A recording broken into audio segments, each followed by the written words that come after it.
Narinig ni Michelle ang bulungan bago pa man niya tuluyang maihakbang ang mga paa sa malamig at makintab na sahig na gawa sa marmol. Para iyong mga ahas na gumagapang sa likod niya bawat salita ay isang kagat ng kamandag. Tingnan mo nga naman, probinsyana. Payat at mukhang mahina.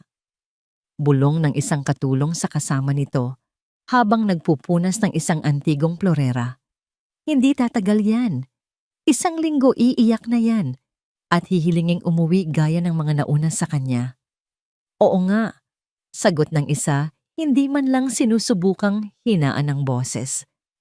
Ang amo natin si Sir Adrian ay parang yelo. Ang anak niya si Mia. Parang multo. Walang sinumang yaya ang tumatagal dito. Pinili ni Michelle na huwag lumingon. Hinigpitan niya ang hawak sa strap ng kanyang luma at nagkakaliskis na bag. Ito lang ang dala niya, kasama ang isang maliit na maletang kinakaladkad ng driver na sumundo sa kanya isang lalaking hindi man lang nagsalita sa buong biyahe mula sa airport. Ang Villa Alcamar, ang pangalan ng mansyon, ay parang isang palasyo mula sa mga kwentong Arabiano. Malawak puti at napapaligiran ng mga matatayog na puno ng palma. Ngunit habang papalapit siya sa dambuhalang pintuan na gawa sa kahoy at tanso, ramdam niya ang lamig. Hindi lamig ng aircon, kundi lamig ng kalungkutan. Isang disyerto sa loob ng isang palasyo. Miss Michelle Santos, isang matangkad na lalaking nasa edad 40, nakasuot ng itim na suit, ang sumalubong sa kanya. Ang buhok niya ay maayos na nakasgel at ang mukha ay walang bakas ng anumang emosyon. Siya si Roberto, ang head butler. Ako po. Mahinang sagot ni Michelle. Sumunod ka sa akin. Maikling utos nito. Ang bawat yabag nila sa pasilyo ay umaalingaw-ngaw. Ang katahimikan ay nakakabingi. Ang mga pader ay napipintahan ng mga obra maestra, ang mga ilaw ay gawa sa kristal, ngunit walang buhay. Para kang naglalakad sa loob ng isang magandang museo na walang bisita. Ito ang iyong silid, sabi ni Roberto binubuksan ang isang pinto. Ang iyong uniforme at schedule ay nasa loob. May mga patakaran ng Villa Alcamar. Unang-una narito ka para alagaan si Senyorita Mia, wala ng iba. Pangalawa, bawal ang personal na tawag sa oras ng trabaho. Pangatlo, ang amo si Sir Adrian Al-Fahim ay abalang tao. Huwag mo siyang kakausapin, maliban kung siya ang unang kumausap sa'yo. Malinaw ba? Tumango si Michelle. Opo, malinaw po. Magbihis ka na. Pagkatapos ng 15 minuto, nais kang makita ni Sir Adrian sa kanyang opisina. Isinara ni Roberto ang pinto at naiwan si Michelle sa isang kwartong mas malaki pa sa buong bahay nila sa Tondo. Malambot ang kama, mabango ang hangin at may sarili siyang banyo na may gintong gripo. Ngunit sa halip na mamangha, lalo lamang siyang nakaramdam ng pag-iisa. Pagkalipas ng 15 minuto, suot ang simple ngunit malinis na unipormeng puti at asul, sinundan niya muli si Roberto patungo sa west wing ng mansyon.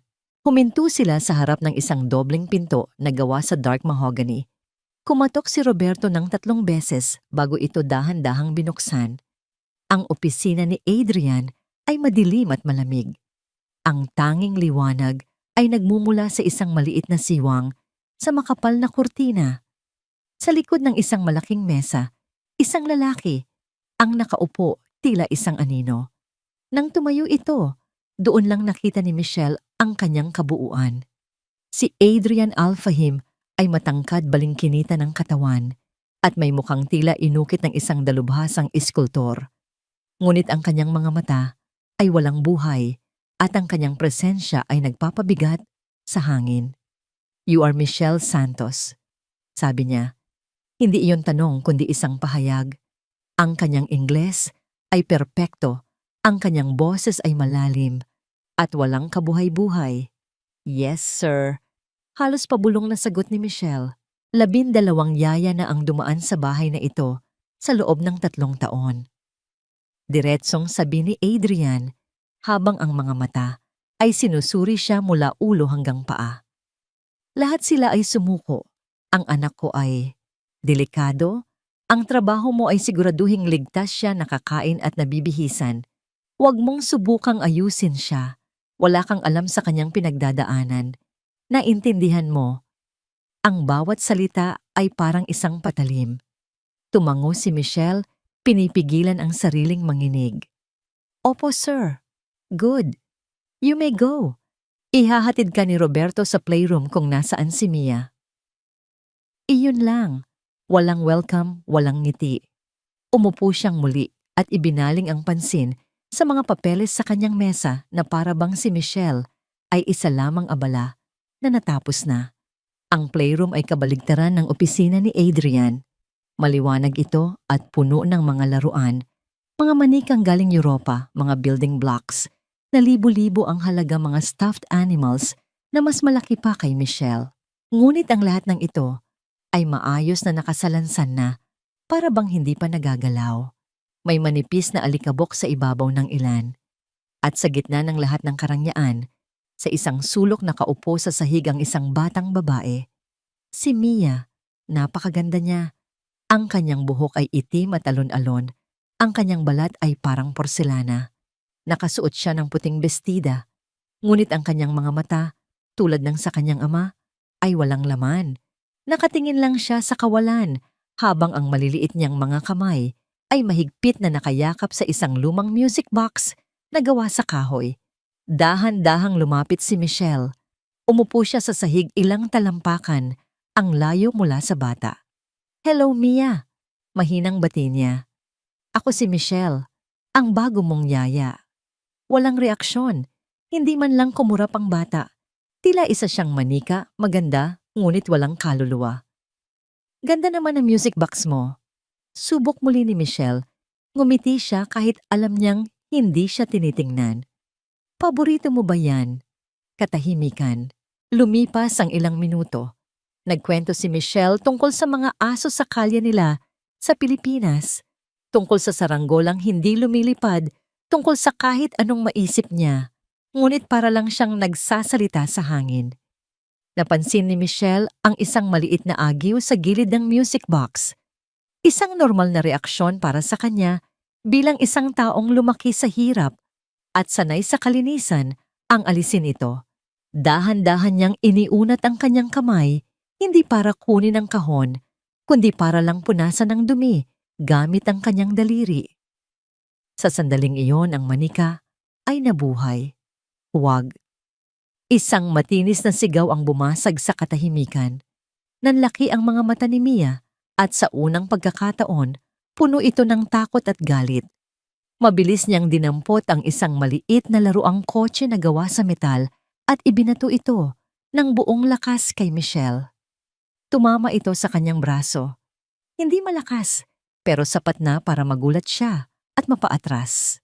Humagulgol si Mia, hindi iyak ng isang normal na bata, kundi isang tunog ng purong sindak. Niyakap niya muli ang music box na para bang iyon ang tanging bagay na magliligtas sa kanya sa buong mundo. Pumasok si Roberto, ang muka ay ganoon pa rin kalmado at walang pakialam. Lagi siyang ganyan kapag may humahawak sa gamit niya. Sabi nito, hayaan mo na lang siya. Oras na para sa kanyang tanghalian. Naiwang nakatayo si Michelle, hawak ang braso kung saan siya tinamaan. Hindi ang sakit ang iniinda niya, kundi ang sakit na nakita niya sa mga mata ng bata. Gabi. Mag-isa si Michelle sa kanyang malambot at malawak na kama. Binuksan niya ang kanyang luma at basag na cellphone at tiningnan ang tanging litratong nakasave. Dito isang larawan ng kanyang nakababatang kapatid na si Leah nakaratay sa isang banig sa ospital, may nakakabit na dextrose. Ang mga mata ni Leah ay may lungkot, pero may pag-asa pa rin. Iyon ang dahilan kung bakit siya narito. Para kay Leah. Hindi niya napigilan ang pagtulo ng kanyang mga luha. Bumagsak ito sa screen ng cellphone, ginagawang malabo ang imahe ng kanyang kapatid. Pinunasan niya ito, huminga ng malalim, at pinatigas ang kanyang puso. Ito ay higit pa sa mahirap. Ito ay parang isang imposible at malungkot na panaginip. Ngunit kailangan niyang magising. Kailangan niyang lumaban. Para sa Lia, bulong niya sa katahimikan ng gabi. Ang kanyang boses ay basag, ngunit puno ng determinasyon. Kahit anong mangyari, kakayanin ko to. 4:00 ng madaling araw gising na si Michelle. Sanay ang katawan niya sa maagang pagbangon, sa ingay ng tondo, na unti-unting nabubuhay ang tilaok ng mga manok, ang sigaw ng magpapandesal, ang ugong ng mga tricycle. Dito sa Villa Alcamar, ang tanging maririnig mo ay ang artipisyal na bulong ng sentralisadong aircon. Isang katahimikang mas maingay pa sa anumang kaguluhan. Sa madilim na control room ng mansyon, si Adrian Alfahim ay hindi pa natutulog. Nakaupo siya sa harap ng isang pader ng mga monitor na nagpapakita ng bawat sulok ng kanyang pag-aari.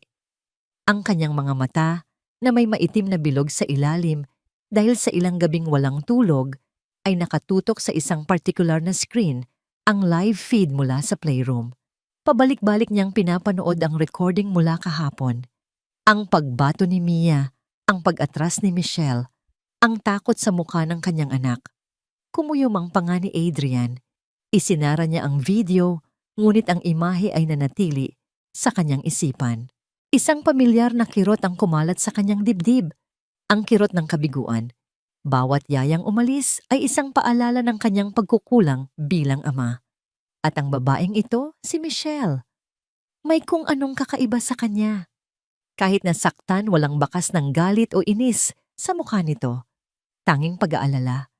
Pagpasok ni Michelle sa playroom kinaumagahan, nadatnan niyang muli si Mia sa parehong sulok yakap, ang parehong music box.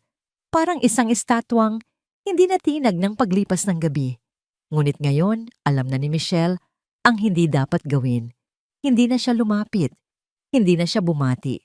Sa halip pumunta siya sa kabilang dulo ng silid, malapit sa bintanang salamin na tanawang hardin. Umupo siya sa sahig, isinandal ang likod sa pader, at niyakap ang kanyang mga tuhod. Nagsimula siyang magsalita, pero hindi para kausapin si Mia, kundi para kausapin ang sarili niya. Alam mo, sa amin sa Pilipinas, simula niya ang boses ay mahina at tila nag-iisip. May kwento kami tungkol sa isang batang babae na ayaw gamitin ang kanyang mga mata para maghanap. Ang pangalan niya ay Pina. Lagi siyang nagtatanong sa nanay niya, "Nay, nasaan po ang sandok? Nay, nasaan po ang gunting?" Isang araw, napuno na ang nanay niya at sinabing, "Sana magkaroon ka ng maraming mata para makita mo ang lahat." At bigla na lang nawala si Pina. Huminto si Michelle, sumulyap sa direksyon ni Mia.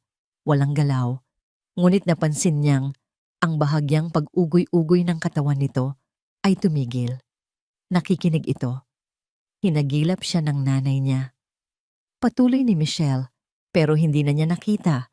Hanggang isang araw may kakaibang halaman na tumubo sa kanilang bakuran. Bilog ito at napapalibutan ng parang maliliit na mata. At doon nalaman ng nanay niya, naging halaman na si Pina. Kaya tinawag niya itong Pinya. Isang mahabang katahimikan ang pumagitna sa kanila. Inaasahan ni Michelle na baka may reaksyon, kahit isang sulyap lang. Ngunit wala. Bumalik sa marahang pag-ugoy si Mia. Hindi sumuko si Michelle.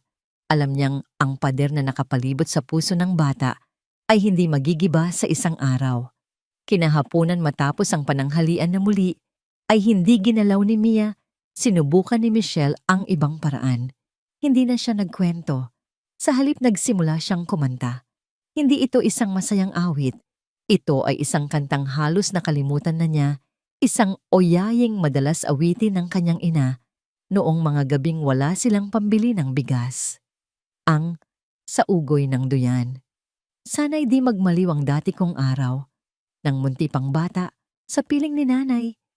Ang boses ni Michelle ay hindi perpekto.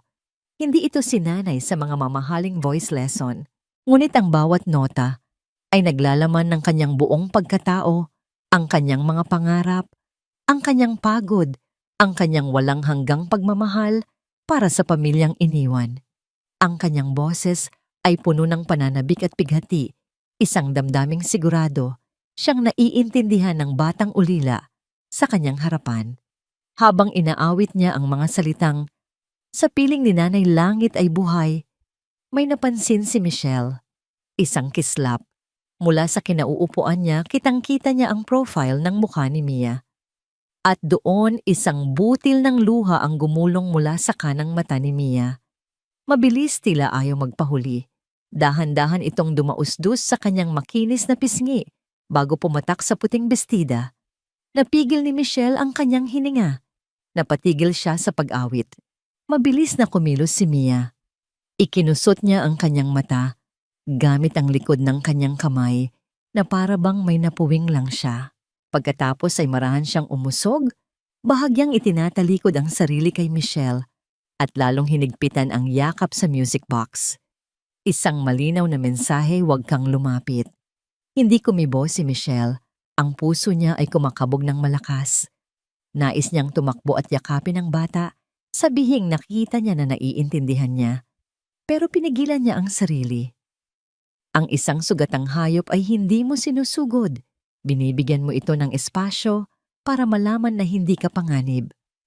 Sa halip ipinikit ni Michelle ang kanyang mga mata at tinapos ang kanta sa isang napakahinang bulong na para bang para na lamang sa sarili niya. Buhay ay kay tamis sa ugoy ng duyan. Pagkatapos ng kanta, isang mahabang katahimikan ang namayani.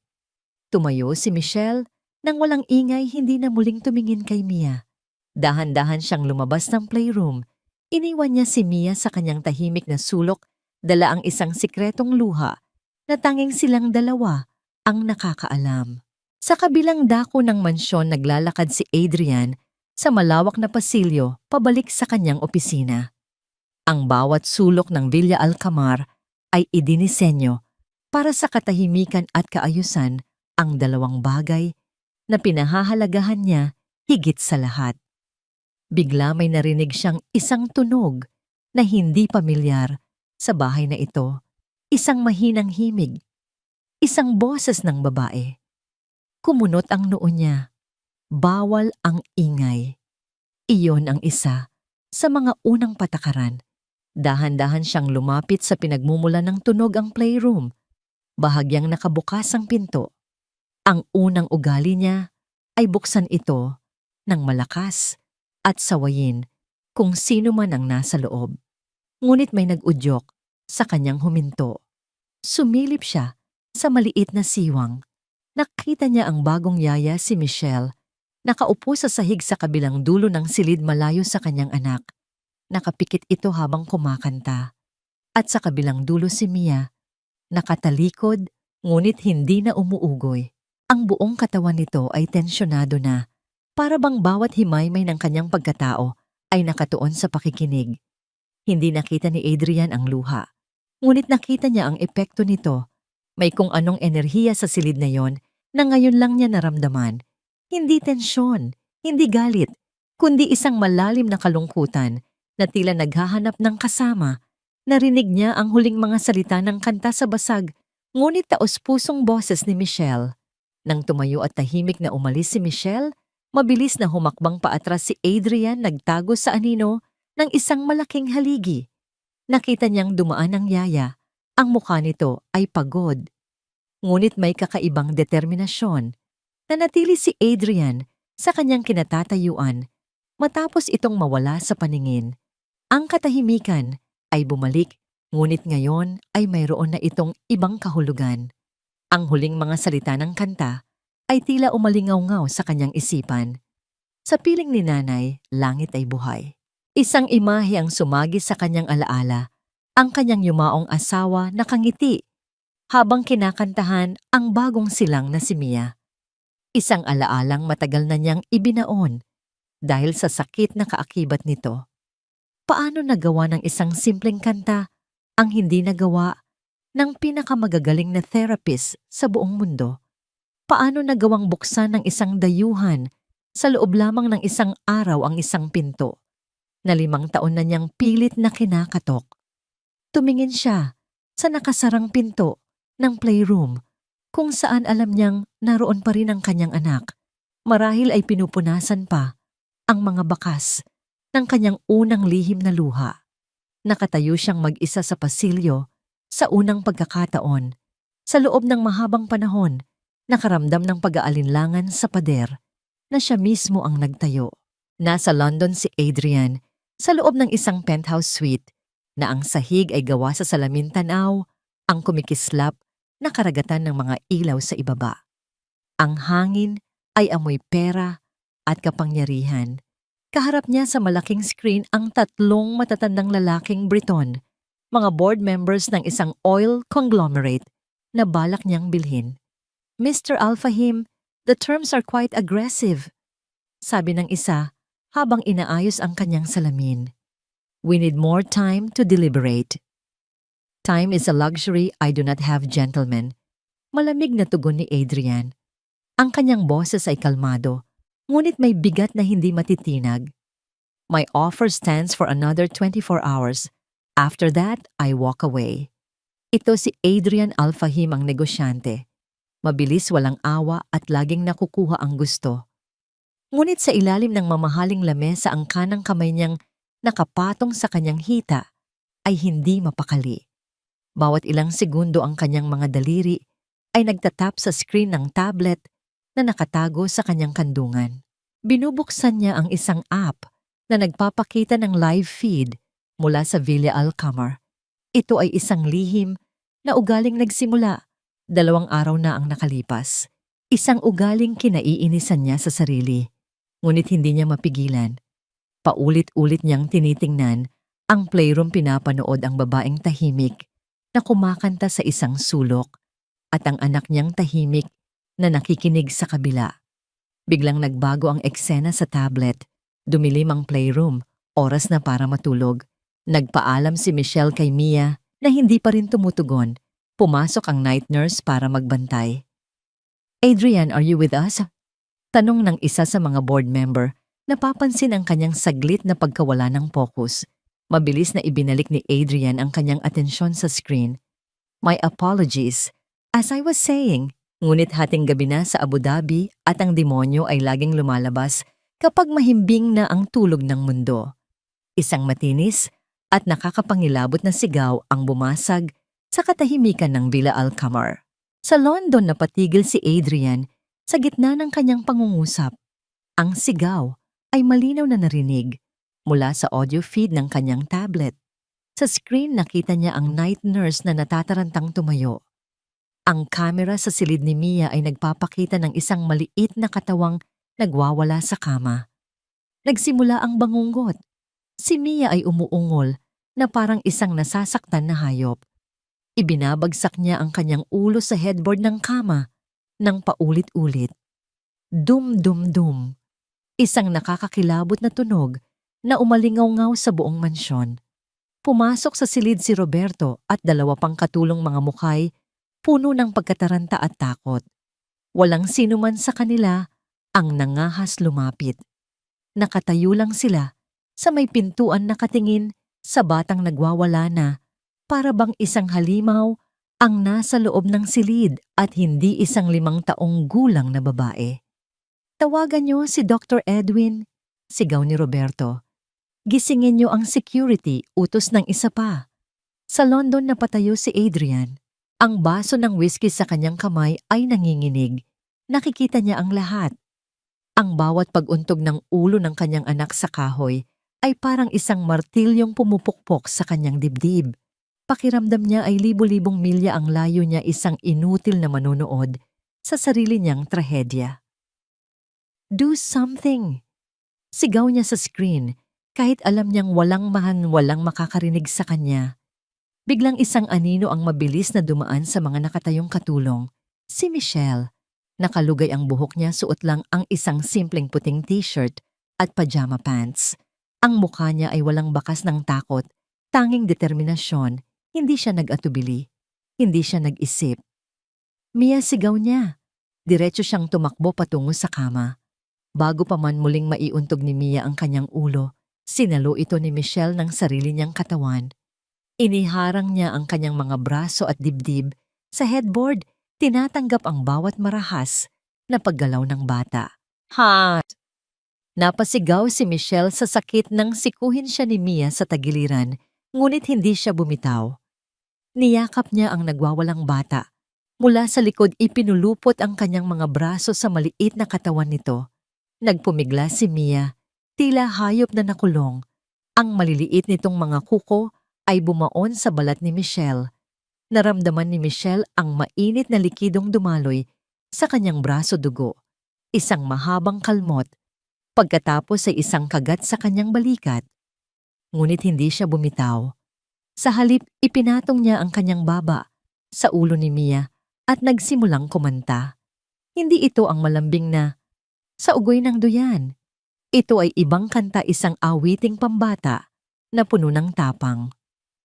Ako ay may lobo. Lumipad sa langit. Di ko na nakita. Pumutok na pala. Ang boses niya ay nanginginig at basag dahil sa sakit at pagpipigil. Ngunit kumanta siya, paulit-ulit. Ang bawat salita ay isang panalangin. Ang bawat nota ay isang yakap. Sa screen ng tablet, nanlalaki ang mga mata ni Adrian. Kitang-kita niya ang sakit sa mukha ni Michelle, ang dugo sa braso nito, ang panginginig ng kanyang mga balikat. Pero naroon din ang isang tapang na hindi pa niya nakikita sa kahit kanino. Isang tapang na handang masaktan para protektahan ang kanyang anak. Dahan-dahan ang pagwawala ni Mia ay humina. Ang kanyang mga sigaw ay naging hikbi. Ang kanyang mga suntok ay naging mahinang tapik. Hanggang sa tuluyan na siyang huminto, ang kanyang katawan ay naging malambot at pagod sa loob ng yakap ni Michelle. Nananatili silang magkayakap sa gitna ng silid habang ang mga katulong ay nakatunganga pa rin sa may pintuan. Humihingal, dahan-dahang inihiga ni Michelle ang natutulog nang si Mia pabalik sa kama. Inayos niya ang kumot nito at sa huling pagkakataon, hinaplos ang buhok nito bago marahang tumayo. Sa London, ang video call ay matagal nang nakalimutan. Ang mga board member ay nag-uusap sa isa't isa, ngunit hindi na sila naririnig ni Adrian. Ang kanyang buong mundo ay lumiit sa imaheng nasa kanyang tablet. Si Michelle nakatayo sa ilalim ng ilaw. Ang braso ay duguan, ng muka ay pagod.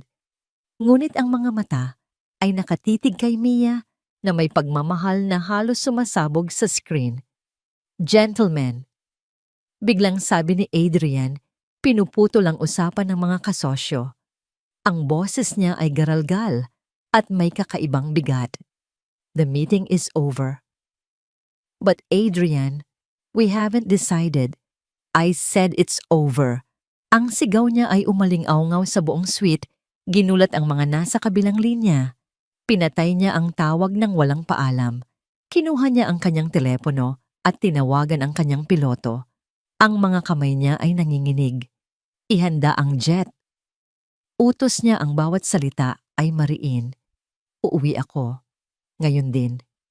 Isinandal niya ang kanyang noo sa malamig na salamin ng bintana. Sa ibaba, ang mga ilaw ng London ay tila lumabo. Ang tanging malinaw sa kanyang isipan ay ang imahe ng isang babaeng Pilipina na may mga sugat sa braso, ang babaeng sumalo sa kanyang anak, noong siya mismo ay wala roon para gawin ito. Sa unang pagkakataon, sa loob ng 5 taon, naramdaman ni Adrian Alfahim ang isang bagay na mas malakas pa sa galit at kalungkutan. Hiya at isang maliit na gaalab na butil ng pag-asa. Ang liwayway sa Abu Dhabi ay hindi katulad ng sa Pilipinas. Walang tilaok ng manok o amoy ng pandesal. Dito ang pagsikat ng araw ay tahimik at marahan, isang guhit ng kulay kahel at lila sa malawak na kalangitan. Ngunit para kay Adrian, nakararating lang mula sa mahigit 7 oras na biyahe, ang binmin ay tila kasing gulo ng kanyang isipan. Hindi siya dumiretso sa kanyang silid para magpahinga. Ang kanyang mga paa, na tila may sariling isip, ay dinala siya sa pasilyo patungo sa kwarto ni Mia. Ang pinto ay bahagyang nakaawang. Dahan-dahan na parang isang magnanakaw sa sarili niyang pamamahay, itinulak niya ito. Ang silid ay malabo, tanging ang malumanay na ilaw mula sa isang nightlight na hugis buwan ang nagbibigay liwanag. Si Mia ay mahimbing na natutulog, ang kanyang paghinga ay payapa at malalim, isang bagay na bihira niyang makita. At sa tabi ng kama, sa isang matigas na upuan na walang sandalan, naroon si Michelle. Nakatungo ang ulo nito sa gilid, ang buhok ay nakakalat sa kanyang balikat. Mahimbing siyang natutulog, pagod na pagod. Ngunit ang kanyang kanang kamay ay nakapatong pa rin sa kama. Ang mga daliri ay bahagyang nakahawak sa dulo ng kumot ni Mia, na para bang kahit sa pagtulog ay ayaw niyang bumitaw. Lumapit si Adrian, ang bawat hakbang ay maingat. Doon niya nakita ang braso ni Michelle.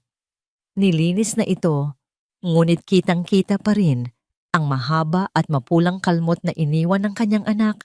May ilang bahagi na natuyo na ang dugo. Sa ilalim ng malabong ilaw, ang sugat ay tila isang testamento sa nangyari kagabi. Isang sakripisyong hindi niya hiningi, ngunit ibinigay pa rin. Isang pamilyar na kirot ang tumusok sa puso ni Adrian, hindi galit kundi hiya. Siya dapat ang naroon, siya dapat ang nasaktan. Napansin niya ang isang manipis na cashmere shawl na nakasabit sa kabilang upuan.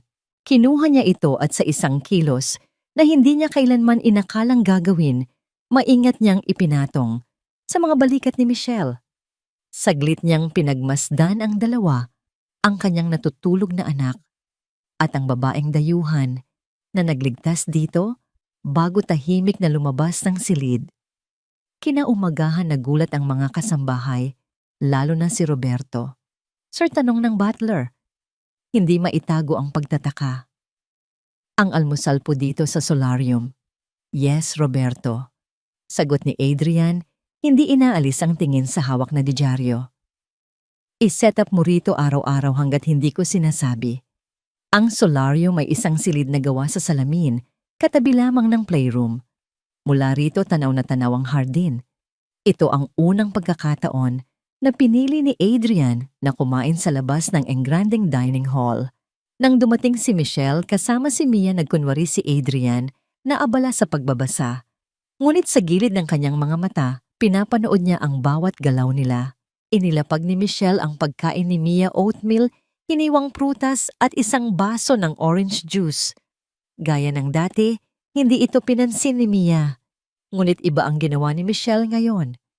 Kumuha siya ng isang maliit na whiteboard at nagsimulang gumuhit, isang simpleng mukha na nakangiti. Pagkatapos itinuro niya ang oatmeal at ginawa ang sign language para sa kain. Itinatapik ang dulo ng mga daliri sa kanyang bibig. Paulit-ulit niya itong ginawa na parang isang laro. Walang pilitan, walang inis. Maya-maya sa gitna ng katahimikan, dahan-dahang itinaas ni Mia ang kanyang maliit na kamay. Nanginginig pa ito, ngunit malinaw ang intensyon. Itinuro niya ang baso ng orange juice. Napigil ni Michelle ang kanyang nangiti. Ngunit ang mas nakakagulat ay ang sumunod na ginawa ng bata. Matapos ituro ang baso, ang mga mata ni Mia ay lumingon, hindi kay Michelle, kundi sa kanyang ama na nasa kabilang mesa. Nagtagpo ang kanilang mga mata. Tumigil ang mundo ni Adrian. Ito ang unang pagkakataon sa loob ng maraming taon na si Mia ang kusang tumingin sa kanya na para bang naghihintay ng permiso ng pagkilala. Nanigas si Adrian, hindi alam ang gagawin. Ang tanging naisagot niya ay isang marahang tango. Iyon lang ang kailangan. Kinuha ni Mia ang baso at uminom. Nakatagong ngumiti si Michelle. Matapos ang ilang sandali, itinuro niya ang sarili niyang dibdib. Pagkatapos ay ikinrus ang mga braso na parang yumayakap. Ito ang sign para sa mahal. Mahal kita, Mia. Pabulong niyang sinabi habang ginagawa ang senyas. Pagkatapos sa isang matapang na kilos, marahan siyang tumingin sa direksyon ni Adrian at inulit ang senyas. Isang paanyaya. Naramdaman ni Adrian na namula ang kanyang mga tainga. Ang kilos na ito ay dayuhan sa kanya. Emosyonal. Isang kahinaan. Ngunit nakita niya ang mga mata ni Mia na nakatingin sa kanya naghihintay. Kaya sa kabila ng pag-aatubili, sa kabila ng pakiramdam, na para siyang hangal, dahan-dahan niyang ibinaba ang dyaryo. At sa harap ng kanyang anak at ng yaya nito, marahan niyang kinopya ang kilos si Kinroos, ang kanyang mga braso, sa ibabaw ng kanyang mamahaling suit. Ang kanyang galaw ay matigas at alanganin isang malayong sigaw sa natural na kilos ni Michelle. Pinanood siya ni Mia. Ang mga mata nito ay lumipat mula sa kanya papunta kay Michelle na para bang nagtatanong. Ngumiti lang si Michelle bilang tugon. Ibinalik ni Mia ang tingin sa kanyang ama. At nangyari ito, isang bahagyang pagangat sa gilid ng mga labi ni Mia. Maliit lang, halos hindi mo mapapansin. Ngunit pagkatapos ay lumaki ito, naging isang maliit, totoong ngiti. Hindi ito tawa at hindi ito nagtagal. Ngunit naroon iyon. Isang tunay na ngiti para sa kanya. Para kay Adrian ang nangiting iyon ay parang pagsabog ng isang bituin sa madilim na kalawakan ng kanyang buhay. Isang bagay na akala niya ay hindi na niya muling makikita. Napasinghap siya at mabilis na ibinaling ang tingin sa labas ng bintana. Pinipigilan ng bigla ang panunubig ng kanyang mga mata. Sa sandaling iyon, ang kanyang cellphone ay nag-vibrate sa mesa. Isang pangalan ang lumitaw sa screen, isang pangalang pamilyar, ngunit sa pagkakataong ito ay tila isang istorbo. Charlene. Sinagot niya ito. Adi darling. Ang boses sa kabilang linya ay matamis at puno ng pananabik. Surprise, I'm coming home. Papunta na ako dyan mula sa airport. Hindi ka ba natutuwa? Ang tingin ni Adrian ay bumalik sa hardin, kung saan si Michelle ngayon ay nagpapalipad ng mga bula ng sabon. Si Mia sa unang pagkakataon ay tumatawa, isang mahinang tunog na parang musika habang sinusubukang abutin ng mga ito. Isang perpektong larawan, isang larawan ng kapayapaan na ayaw niyang masira. Charlene, sagot niya, ang boses ay walang sigla. That's unexpected. Sa unang pagkakataon, ang pagdating ng kanyang pinsan ay hindi isang bagay na ikinatuwa niya. Sa halip na ramdaman niya ito bilang isang banta. Isang paparating na bagyo sa isang karagatang ngayon palang nagsisimulang kumalma. Isang nakakasilaw na pulang Ferrari ang humarurot sa pribadong daanan ng Villa Alcamar at biglang huminto sa harap mismo ng malaking pinto na para bang isang eksena mula sa pelikula. Bago pa man makalapit ang valet, bumukas ang pinto ng driver at lumabas ang isang babaeng tila pag-aari ang buong mundo. Si Charlene Al-Fahim ay ang kahulugan ng perpeksyon, isang perpeksyong pinaghirapan at kinalkula. Ang kanyang abaya ay gawa sa pinakamagandang seda na may burda ng ginto sa mga laylayan. Ang kanyang mga alahas ay kumikinang sa ilalim ng araw ng Abu Dhabi. Ang kanyang mukha ay walang kapintasan at ang kanyang nangiti ay kasing ganda ng isang rosas, ngunit may mga tinik na hindi mo agad makikita. Adi darling, sigaw niya sabay, tanggal ng kanyang mamahaling sunglasses. Ang kanyang boses ay tila musika, ngunit para kay Michelle na nakatayo sa may bintana. Kasama si Mia, ang tunog na yon ay parang babala. Lumabas si Adrian para salubungin siya. Agad na ipinulupot ni Charlene ang kanyang mga braso sa leeg ng pinsan at binigyan ito ng isang halik sa pisngi na masyadong matagal para maging pangpamilya lamang. Namiss kita. Bulong niya sapat na para marinig ni Adrian. It's good to see you, Charlene. Sagot ni Adrian, bahagyang tinatanggal ang yakap nito. Ang kanyang tono ay magalang ngunit may distansya. Ang mga mata ni Charlene ay agad na naglakbay. Hinahanap ang bago sa paligid hanggang sa dumapo ang mga ito sa loob ng bintana. Nakita niya si Mia na nakatayo sa likod ni Michelle. Ang maliliit nitong kamay ay mahigpit na nakakapit sa laylayan ng uniforme ng yaya. At sa tabi nila, si Michelle, isang babaeng simple, walang kolorete, at sa paningin ni Charlene, ganap na wala sa lugar. Isang matalim na ngiti ang sumilay sa labi ni Charlene. Oh, at sino naman ito? Tanong niya habang naglalakad, papasok ng mansyon na para bang siya ang reyna. Hindi hinintay ni Charlene na ipakilala sila. Lumapit siya sa dalawa, ang kanyang mamahaling pabango ay nangingibabaw sa hangin. "You must be the new help," sabi niya. Ang tingin ay sinusuri si Michelle mula ulo hanggang paa. Walang pagtatago ng paghamak sa kanyang mga mata. "Sana naman ay tumagal ka." Bago pa man makasagot si Michelle, ibinaling ni Charlene ang kanyang atensyon kay Mia. Lumuhod siya, ipinantay ang sarili sa bata. "Hello, my sweet Mia. Tita Charlene is home. May dala akong napakaraming laruan para sa'yo mula sa Paris." Kinuha niya ang isang napakalaking kahon na dala ng kanyang assistant at binuksan ito.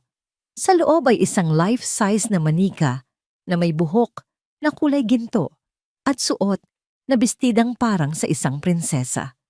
Ngunit sa halip na matuwa si Mia, ay lalong napakapit kay Michelle, isinubsob ang muka sa kanyang binti at nagsimulang manginig. Mukhang ayaw niya. Mahinang sabi ni Michelle, sinusubukang protektahan ng bata. Tinaasan siya ng kilay ni Charlene. "At sino ka para magsabi kung ano ang gusto niya?" Mataray niyang sagot, bago muling ngumiti ng matamis kay Mia. "Don't be shy, darling. It's just me." Ngunit umiling lang si Mia, ang takot ay malinaw sa kanyang mga mata. Sa mga sumunod na araw, ang Villa Alcamar ay naging isang entablado. Si Charlene ang bida at ginawa niya ang lahat para ipaalala ito sa lahat, lalo na kay Michelle. Palagi siyang nakabuntot kay Adrian, ipinapaalala ang kanilang mga childhood memories, ang mga pangako ng kanilang mga magulang na sila ang para sa isa't isa. Sinimulan din niyang magbigay ng mga utos sa mga kasambahay na para bang siya na ang ginang ng mansyon. Kay Michelle, siya ay laging may dalang matamis ng ngiti at matalim na salita. "Michelle, pakikuha mo nga ako ng tubig. Siguraduhin mong malamig ha, hindi tulad ng panahon sa bansa ninyo." "Michelle, pakilinis mo nga itong natapon ko. Dahan-dahan lang, baka magasgasan mo pa ang sahig. Mas mahal pa yan sa buong buhay mo." Lahat ng ito ay tinitiis ni Michelle para kay Mia, para sa pamilya niya. Ang gabi ng hapunan ay ang pinakamasama. Nag-imbita si Charlene ng ilang malalapit na kaibigan, mga socialite na tulad niya. Si Adrian, dahil sa pilit ni Charlene, ay pumayag. Pinaupo ni Charlene si Michelle sa isang maliit na silya sa dulo ng mesa, malayo sa kanilang lahat, para daw madaling tawagin kung may kailangan. Suot ni Michelle ang kanyang pinakamalinis na uniforme, ngunit sa tabi ng mga kumikinang na bestida at alahas ng mga bisita, pakiramdam niya ay isa siyang basahan. Sa gitna ng tawanan at kwentuhan, habang naglalakad si Charlene pabalik sa kanyang upuan, aksidente niyang natabig ang kanyang baso ng mamahaling red wine. Ang lahat ng laman nito ay tumilapon at bumuhos sa puting blusa ni Michelle. "Oh my goodness!" sigaw ni Charlene, ngunit ang kanyang mga mata ay naglalaman ng tagumpay. "I'm so sorry na ako nadumihan ng uniforme mo." Humalakhak ang mga kaibigan niya. "Don't worry, Yaya. I'm sure it's cheap, madali lang labhan yan." Isang nakakabinging katahimikan ang bumalot sa mesa. Lahat ng mata ay nasa kay Michelle, na nakatulala, ramdam ang pamamasa ng malamig na alak sa kanyang dibdib at ang init ng hiya sa kanyang mukha. Bago pa man siya makapagsalita, isang anino ang tumakip sa kanya. Tumayo si Adrian. Ang mukha niya ay tila isang bagyong namumuo. Walang nagsalita. Dahan-dahan hinubad ni Adrian ang kanyang itim na suit jacket, isang piraso ng damit na nagkakahalaga ng higit pa sa lahat ng ari-arian ni Michelle. Sa harap ng kanyang mga pinsan at mayayamang bisita, maingat niyang ipinatong ito sa mga balikat ni Michelle, tinatakpan ng mantsa ng alak. Pagkatapos tumingin siya kay Charlene, ang kanyang mga mata ay kasing lamig ng yelo. "Her name," sabi niya, ang bawat salita ay mabagal at mabigat, "is Michelle." Huminga siya ng malalim, ang kanyang tingin ay hindi umaalis kay Charlene. "And tonight, she is not the help. She is my guest." Nabitawan ni Charlene ang kanyang kubyertos. Ang matamis niyang ngiti ay natunaw na palitan ng gulat at hindi makapaniwalang tingin. Tumingin siya kay Adrian Pagkatapos ay kay Michelle na nababalot ng jacket ng lalaking dapat ay sa kanya. Sa mga mata ni Charlene, hindi na isang langgam si Michelle na madaling tapakan. Siya ay isang ahas. Isang ahas na dahan-dahang pumapasok sa paraisong matagal na niyang inaangkin. At kailangan niya itong durugin bago pa man ito makapamulupot sa puso ni Adrian. Ang insidente sa hapunan ay nag-iwan ng isang malinaw na linya sa buhangin. Si Adrian ay pumili ng panig at ang buong Villa Alcamar ay nakaramdam nito. Ang mga kasambahay ay nagbubulungan na ngayon ng may halong paghanga at takot para kay Michelle. Si Roberto ang butler ay nagsimulang magbigay ng bahagyang pagtango ng respeto sa kanya. Ngunit si Charlene sa kabilang banda ay hindi natinag. Ang pagkatalo ay lalo lamang nagpaalab sa kanyang galit. Isang hamak na yaya bulong niya sa kanyang sarili habang nakatayo sa veranda, pinapanood sina Adrian at Michelle sa hardin sa ibaba. Ipinahiya niya ako sa harap ng lahat dahil sa isang basahan. Sa hardin ang eksena ay payapa. Tinuturuan ni Michelle si Adrian kung paano sabihin ang magandang umaga sa Tagalog. Magandang umaga. Sabi ni Adrian ang kanyang dila ay nabubuhol sa mga salita. Halos natatawang sagot ni Michelle. Subukan mo ulit. Maganda. Si Mia ay nakaupo sa damuhan, pinapanood silang dalawa habang pinipindot ang kanyang mga laruan. Isang pambihirang nangiti ang nakapinta sa kanyang mukha. Para kay Charlene ang larawang iyon ay hindi kapayapaan. Ito ay isang deklarasyon ng giyera. Alam niyang kailangan niya ng kakampi sa loob. At alam niya kung sino ang lalapitan. Gabi. Sa isang madilim at hindi masyadong ginagamit na pantry, naghihintay si Charlene. Maya-maya pumasok ang isang matandang babae, si Consuelo, ang pinakamatagal na kasambahay sa mansyon. Siya ay naroon na, bago pa man mamatay ang asawa ni Adrian, at ang kanyang katapatan ay nasa lumang pamilya, sa dugo, hindi sa mga bagong dating. Pinatawag niyo raw po ako, Senyorita Charlene, sabi ni Consuelo, yumuko ng bahagya. Consuelo. Simula ni Charlene, ang boses ay matamis ngunit may bakal sa ilalim. Matagal ka nang nagsisilbi sa pamilyang ito. Alam mo kung ano ang tama at kung ano ang mali. Opo, Senyorita. Ang babaeng iyan, sabi ni Charlene dumura na tila may lasong lumabas sa kanyang bibig, ay isang manggagaway. Ginagamit niya ang bata para paikutin si Adrian sa kanyang mga daliri. Hindi siya nararapat dito. Tumango si Consuelo. Napapansin ko rin po. Kailangan nating ipaalala kay Adrian kung saan talaga siya lumingon. Patuloy ni Charlene, ang kanyang mga mata ay kumikinang sa dilim.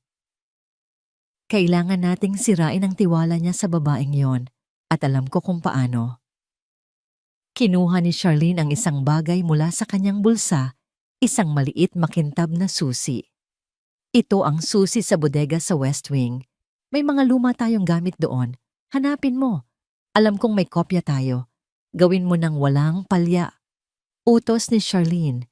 At siguraduhin mong walang sino mang makakakita sa'yo. Kinabukasan, isang kakaibang tensyon ang bumalot sa playroom.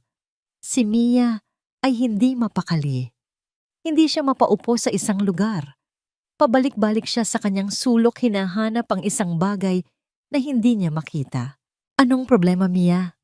Tanong ni Michelle, lumuhod para maging kapantay niya. Hindi sumagot si Mia, ngunit ang kanyang mga mata ay puno ng lumalaking pagkabalisa. Ang kanyang mga kamay ay paulit-ulit na hinahaplos ang puwang sa sahig, kung saan palagi niyang inilalagay ang kanyang music box. Ngayon, ang puwang na iyon ay walang laman. Yung music box mo ba? Tanong ni Michelle. Tumango si Mia, ang mga mata ay nagsisimula ng manubig. Nagsimulang maghanap si Michelle. Tiningnan niya sa ilalim ng mga upuan, sa likod ng mga kurtina, sa loob ng malaking kahon ng mga laruan. Ngunit wala. Ang music box ang huling alaala ng kanyang ina. Ang kanyang naging kanlungan sa loob ng 5 taon ay naglaho. Ang pagkabalisa ni Mia ay mabilis na naging sindak. Nagsimula siyang humikbi, isang mahinang tunog na unti-unting lumalakas. Kumalat ang balita sa buong mansyon. Ang mga katulong ay nagmamadaling pumasok sa playroom, bawat isa ay naghahanap. Dumating si Adrian, ang mukha ay puno ng pag-aalala. What's happening? Nawawala po ang music box niya. Paliwanag ni Michelle habang sinusubukang pakalmahin si Mia na ngayon ay nagsisimula ng magwala. Imposible, sabi ni Adrian.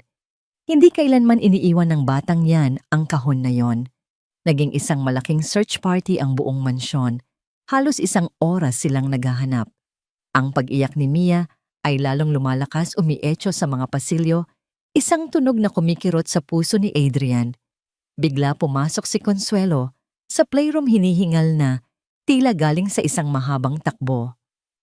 Sir Adrian, sigaw niya. Nahanap ko po. Sa kanyang kamay, hawak niya ang isang music box na gawa sa kahoy, halos kamukhang-kamukha ng kay Mia. Nasa ilalim po ng sofa sa library. Paliwanag ni Consuelo. Siguro po nadala ni senyorita doon. Isang kolektibong buntong hininga ng ginhawa ang narinig mula sa lahat. Kinuha ni Adrian ang kahon at lumapit kay Mia. Look Mia, it's here. It's safe, sabi niya sa malumanay na boses. Dahan-dahang kinuha ni Mia ang kahon mula sa kanyang ama. Niyakap niya ito ng mahigpit. Tumigil siya sa pag-iyak, ngunit may kakaiba sa kanyang reaksyon. Tiningnan niya ang kahon, hinaplos ang takip na para bang isang bagay ang mali. Sa isang sulok nakatayo si Charlene, isang bahagyang ngiti ng tagumpay ang nakatago sa likod ng kanyang kunwaring pag-aalala. Inikot ni Mia ang susi sa gilid ng kahon, gaya ng lagi niyang ginagawa. Ngunit nang buksan niya ang takip, ang musikang lumabas ay hindi ang pamilyar at malambing na himig ng Claire de Lune. Sa halip isang garalgal sintonado at nakakabahalang tunog ang pumuno sa silid. Para itong isang sirang laruan, isang bangungot na bersyon ng kantang pinakamamahal niya.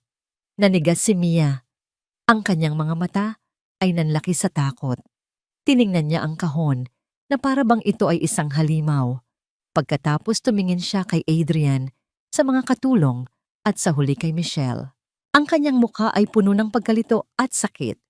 At sa isang iglap, sa isang kilos ng purong sindak, ibinalibag niya ang music box sa sahig. Hindi si Manny.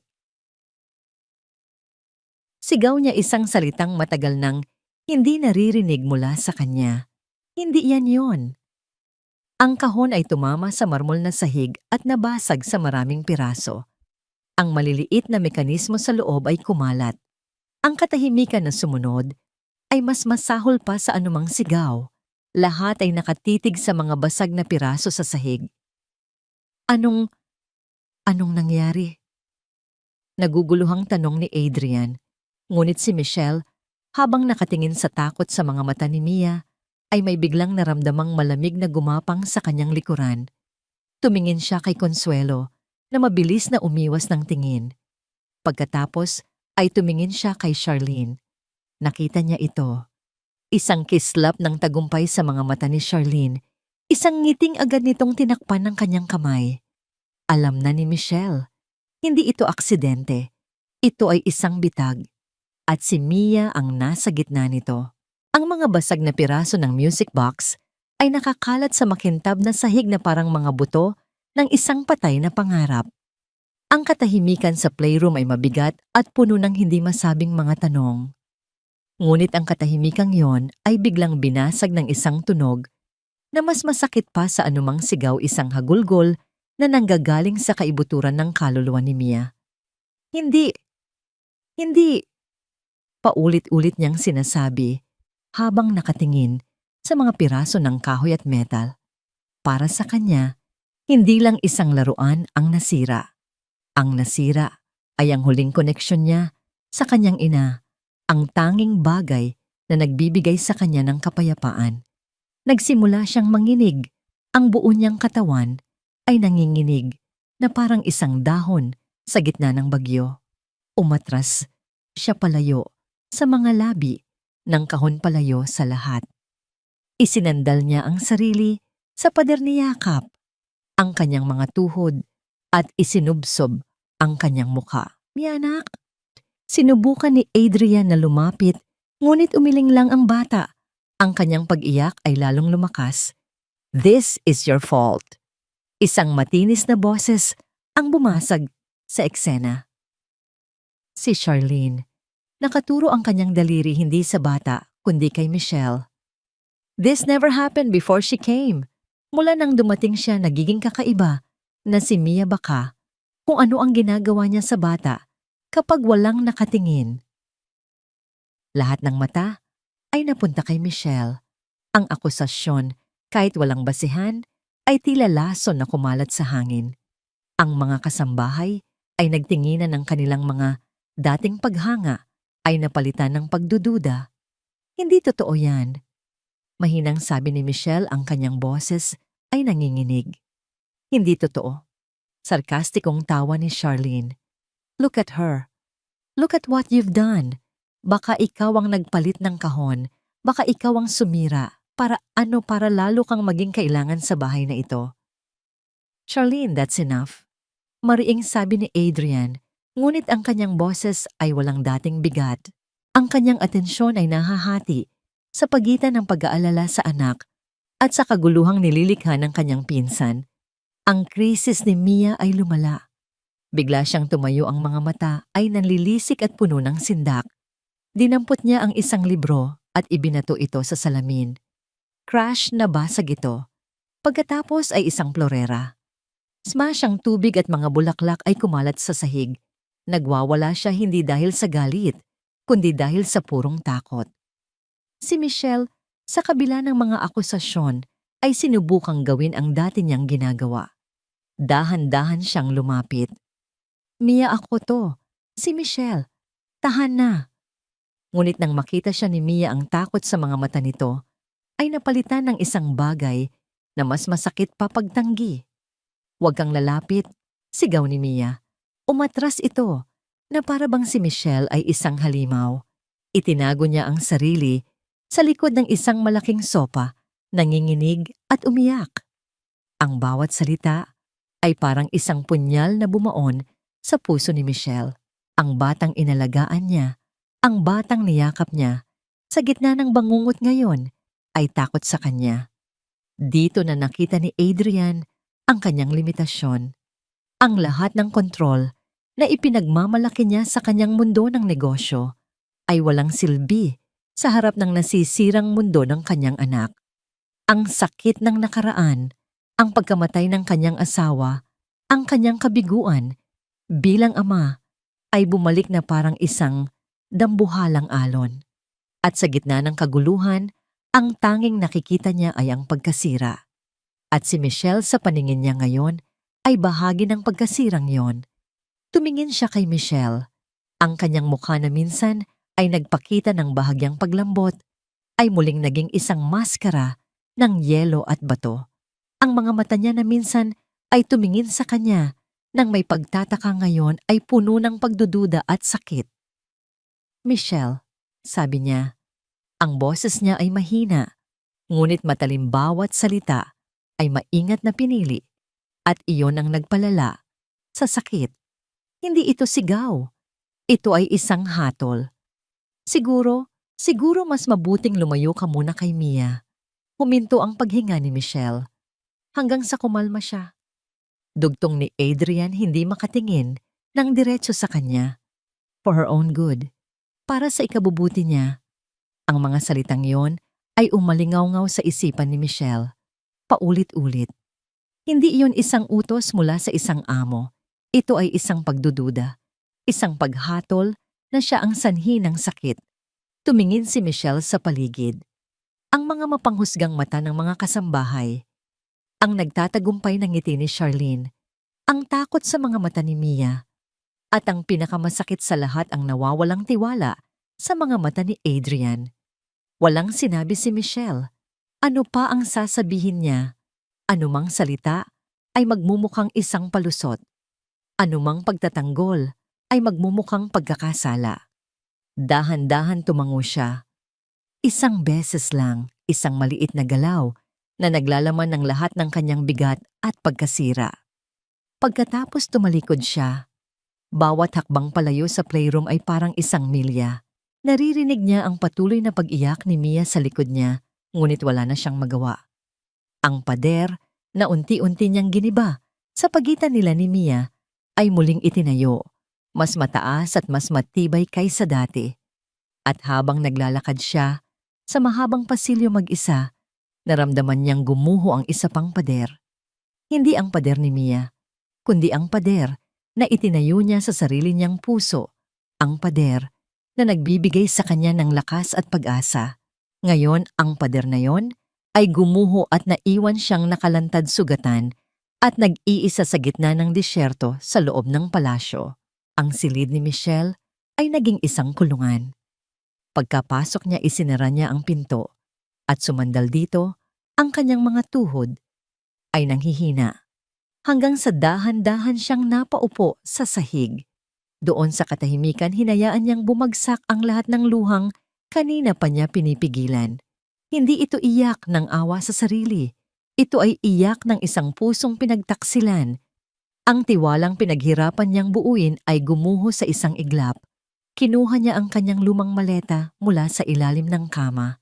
Ang parehong maleta na dala niya noong una siyang dumating, puno ng pangarap para kay Leah. Binuksan niya ito. Nagsimula siyang mag-impake. Dahan-dahan, halos wala sa sarili. Tiniklop niya ang kanyang iilang damit. Bawat tupi ay isang pagpapaalam. Sa bawat damit na ipinapasok niya sa maleta, mas lalo niyang nararamdaman ang bigat ng kanyang desisyon. Hindi na siya pwedeng manatili. Paano ka mag-aalaga sa isang lugar kung saan ikaw ang itinuturing na lason? Sa kanyang opisina, si Adrian ay nakatayo sa harap ng bintana, nakatalikod sa pinto. Ramdam niya ang paninikip ng kanyang dibdib. Isang pamilyar na pakiramdam na matagal na niyang hindi naramdaman. Ang mga salitang binitawan niya kay Michelle ay umuulit sa kanyang isipan. Bawat isa ay isang dagdag na bigat sa kanyang konsensya. Mali ba siya? Masyado ba siyang naging marahas? Ngunit kapag naaalala niya ang takot sa mga mata ni Mia, ang paniniwala na pinoprotektahan niya ang kanyang anak, ang siyang nangingibabaw. Pumasok si Roberto. "Sir, tumawag na po si Dr. Edwin. Papunta na raw po siya." Ulat ng butler. Si Senyorita Mia po ay nasa kanyang silid, hindi pa rin po tumitigil sa pag-iyak. Walang sino man ang lalapit sa kanya maliban sa nurse. Mariing utos ni Adrian. At si Michelle. "Nasa kanyang silid po, sir. Hindi pa po lumalabas." "Good," sabi ni Adrian, sinusubukang kumbinsihin ang sarili na tama ang kanyang ginawa. Tumalikod siya at umupo sa harap ng kanyang mga monitor. Binuksan niya ang footage ng security camera mula sa playroom kaninang umaga. Paulit-ulit niya itong pinanood. Nakita niya ang paghahanap. Nakita niya ang pagdating ni Consuelo. Nakita niya ang reaksyon ng lahat, ngunit walang anumang kahina-hinala. Ang lahat ay tila isang kapuspalad na aksidente. Isinara niya ang monitor, mas lalo lang siyang naguluhan. Samantala, sa kanyang silid, habang itinutupi ni Michelle ang kanyang uniforme, may nahulog mula sa bulsa nito, isang maliit na puting botones na may gasgas. Napulot niya ito sa ilalim ng sofa sa playroom noong isang araw habang naglalaro sila ni Mia. Tinitigan niya ito at isang alaala ang biglang pumasok sa kanyang isipan. Flashback. Habang naglalaro ng taguan, napansin ni Michelle ang isang maliit na ukit sa ilalim ng tunay na music box ni Mia malapit sa tornilyo. Isang maliit na bituin, halos hindi makita. Gawa marahil ng unang may-ari nito. Isang maliit na marka ng pagiging natatangi. Bigla siyang napatayo. Ang bituin, bulong niya. Hindi pa tapos ang laban. Ang pag-ibig niya para kay Mia ay mas malakas kaysa sa sakit na nararamdaman niya. Binalik niya ang mga damit sa aparador. May kailangan siyang patunayan. Sa silid ni Mia, wala nang magawa ang nurse. Patuloy pa rin sa paghikbi ang bata. Pumasok si Adrian, ang puso niya ay durog. Sa bawat tunog ng pag-iyak ng kanyang anak, umupo siya sa gilid ng kama. "Mia," sabi niya, "Anak, I'm here." Dahan-dahang itinaas ni Mia ang kanyang ulo. Ang kanyang mga mata ay namumugto at pula. May hawak siyang papel at mga krayola. Walang imik iniabot niya ang papel sa kanyang ama. Kinuha ito ni Adrian. Ang nasa papel ay isang guhit ng bata. Simpleng ngunit malinaw ang mensahe. Sa kaliwa isang mataas na babae na may mahabang buhok at nakangiting labi si Charlene. Hawak nito ang isang kahon. Sa tabi niya isang mas maliit na kayukong babae na may suot na uniforme ng katulong si Consuelo. Sa kanan isang umiiyak na batang babae si Mia. At sa gitna ang music box buo pa. Kumunot ang noo ni Adrian. Hindi niya agad naintindihan. Sa kabilang banda si Michelle ay kumikilos na parang isang espiya. Alam niyang binabantayan ang bawat kilos niya. Hinintay niyang magbago ng shift ang mga gwardiya sa pasilyo. Dala ang isang maliit na flashlight, tahimik siyang lumabas ng kanyang silid. Hindi siya pumunta sa playroom. Alam niyang itinapon na ang mga basag na piraso. Pumunta siya sa basement kung saan itinatambak ang mga luma at sirang gamit bago dalhin sa basura. Ang lugar ay madilim at amoy alikabok.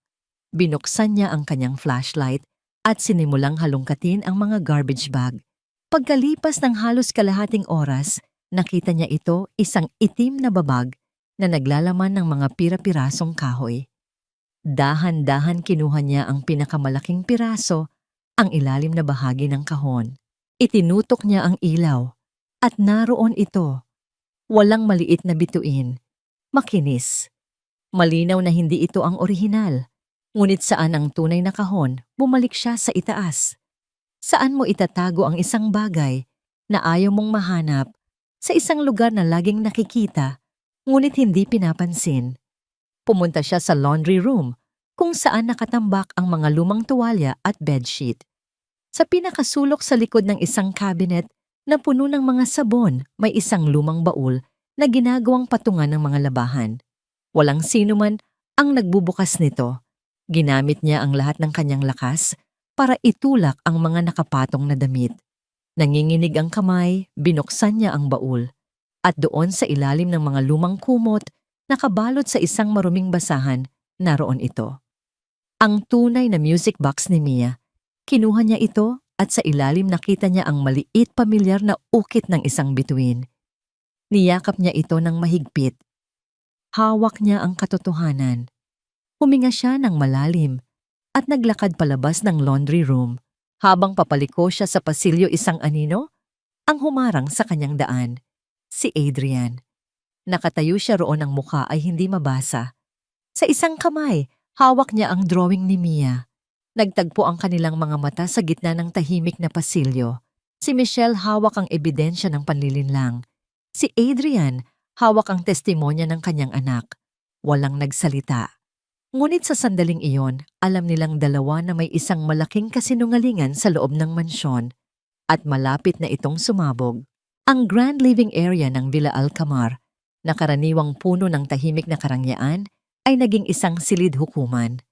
Ang hangin ay mabigat at halos hindi ka makahinga. Sa gitna sa ibabaw ng isang mesang gawa sa salamin at ginto magkatabing nakalagay ang dalawang bagay. Ang guhit ni Mia na may simple ngunit malinaw na akusasyon at ang tunay na music box na may maliit na bituin sa ilalim na kumikinang sa ilalim ng ilaw ng chandelier. Nakatayo si Adrian sa ulunan ng mesa. Ang kanyang postura ay tuwid at matigas na parang isang general na handa ng magbigay ng hatol. Sa isang sofa, magkatabi sina Charlene at Consuelo. Si Charlene ay nagkunwaring kalmado, nakadekwatro pa, ngunit ang mahigpit na pagkuyom ng kanyang mga kamay sa kanyang kandungan ang nagpapakita ng kanyang kaba. Si Consuelo naman ay nakayuko, ang mga mata ay nakatutok sa sahig, nanginginig na parang isang kriminal na naghihintay ng kanyang sentensya. Si Michelle ay nakatayo sa di kalayuan, malapit sa malaking hagdanan, isang tahimik na saksi. "Explain this," sabi ni Adrian. Ang kanyang boses ay hindi malakas, ngunit ito'y malamig at matalim na parang isang patalim na yelo, at ito'y direktang nakatutok kay Charlene. Explain what, Adi? Malambing na sagot ni Charlene, sinubukang tumawa. It's a child's drawing. Kids imagine things. At iyang kahon na, yan baka may dalawa talaga si Mia. You spoil her too much. Huwag mo akong gawing tanga, Charlene. Mariing sabi ni Adrian, ang kanyang boses ay bahagyang tumaas. Tumingin siya kay Consuelo. Consuelo, ikaw. Sabihin mo sa akin ang totoo. I've known you since I was a boy. Don't lie to me now. Ang pagbabanta sa boses ng kanyang amo ay sapat na para bumigay ang matanda. Nagsimula siyang humikbi. Patawad po, sir. Patawad po. Anong patawad? Sigaw ni Adrian. Speak. Si Senyorita Charlene po, nanginginig na, sabi ni Consuelo. Inutusan niya po ako. Kinuha ko po ang tunay na kahon habang natutulog si Senyorita Mia. Pinalitan ko po ng pekeng kahon na galing sa bodega. Patawad po, sir, napilitan lang po ako. Liar! Sigaw ni Charlene na patayo. How dare you? Kasinungalingan yan. She's lying to save her own skin. Adi, you know me. I would never hurt Mia. Lumapit siya kay Adrian. Sinubukang hawakan ang braso nito. Don't touch me. Sabi ni Adrian, umatras na para bang si Charlene ay may nakakahawang sakit. Ang pagkasuklam sa kanyang muka ay hindi maitatago. Pero bakit mo ako hindi pinaniniwalaan? Halos hysterical na sigaw ni Charlene. Ako ang pamilya mo. Siyang maninda sabay turo kay Michelle. Sino ba siya? Isang hamak na katulong. Isang manggagamit na galing sa kung saang basurahan. Ang mga salita ay tumama kay Michelle, ngunit hindi na siya nasaktan. Nakatayo lang siya roon, ang kanyang puso ay kalmado naghihintay.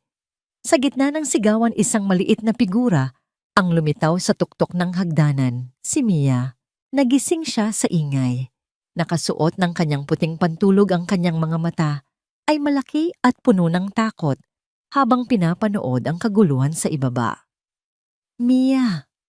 Bulong ni Michelle, isang babala. Hindi siya narinig ng mga nagtatalo. You will choose her over me. Patuloy na sigaw ni Charlene. Over your own blood. Pagkatapos ng lahat ng ginawa ko para sa'yo, para sa pamilyang ito. Mama, isang maliit, ngunit malakas na boses ang pumutol sa lahat.